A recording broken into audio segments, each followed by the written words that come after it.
look at today's headline, that is about 5 months after the election. The headlines are telling it all. In fact, these two papers are saying the truth. Nation is saying we're in dire straits, the country is in trouble. And Standard is saying Ruto is on a path to absolute power. What is he doing? Looking to get members of parliament from the opposite side so that they can make sure that there's a cover-up on the problems that Kenyans are facing. And it's very unfortunate. So for me, I think that one thing we must do from the beginning is we have to be honest. I wish that the things that they're telling us now were the same things they spoke just before the elections. Because I listen to politicians and wonder, even you speak from two sides of the mouth. If you say that the problem is Uhuru, explain to us how Uhuru is affecting the prices now.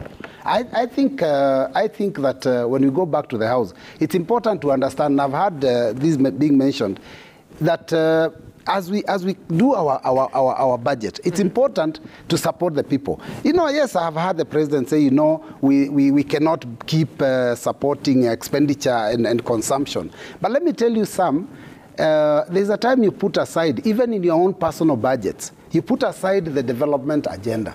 You want to build a house for rental, or you want to build a bigger house, and there's not enough money, you stop that project for a while. Because you must go sometimes for the soft kill. Right now, basic needs is what people need. They need food, housing, and very basic things, you know. School. And they need to pay fees for their children. That is what Kenyans are suffering from.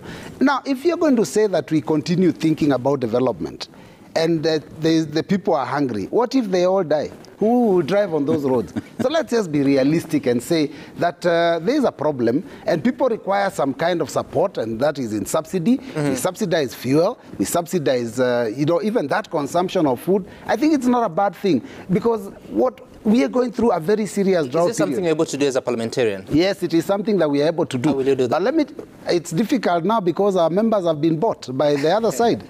It's going to be very difficult. Unfortunately, this is what happens. The reason why... Wait a minute. You're an MP. Yes, I am. I will speak when what I'm saying here, I'll say it on the floor of the House. But you see, at the end of the day in Parliament, the decision is taken once we put whatever it is to the vote. And the minority will have their say, but the majority will have their way. This is where the unfortunate problem is. So when you see a regime that is hell-bent on buying members from the opposite side, then it means that they want to push the agenda through, and the agenda may not be necessarily good for the people. Because if you're proposing good ideas, why do you need an absolute majority in the House?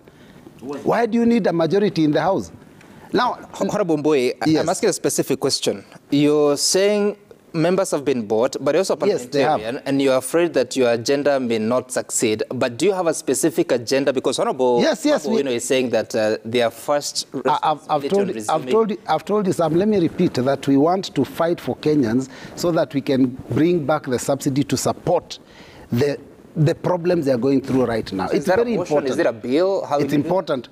We'll go through the processes of discussing it on the House. When the supplementary budget comes through, we are going to push our agenda. We will, anytime that right now this thing is in committee, committees are discussing it. Once it comes on the floor and through the committees, we can always make amendments. But the reality is this, that we need to fight for our people. It is not business as usual. Let us find a way by which we can accommodate and support our people.